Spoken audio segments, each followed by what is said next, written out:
How to link WhatsApp onto phones.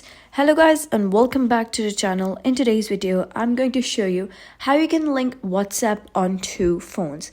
So let's suppose you have WhatsApp already on your iOS device and you want to have the same WhatsApp on your Android device. So what you can do is over here you can see that I have created a cloned copy of WhatsApp by using a parallel app.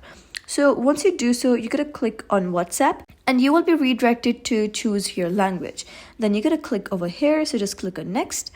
And after that, you're going to click on agree and continue. Now, instead of writing down number, what you're going to do is click on these three dots over here. And then you can click on link as companion device.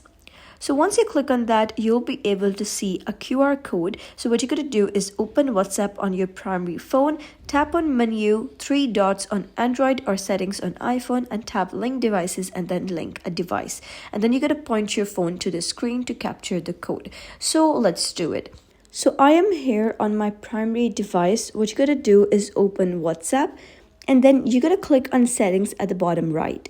If you're using Android, you'll be able to see menu three dots here. So you can simply click on that and then click on linked devices. Now, when you're redirected to settings, you're going to click on linked devices over here. And once you do so, you're going to click on link device. And after that, it will verify using Face ID. And then you can simply go forward and scan that QR code on the Android device.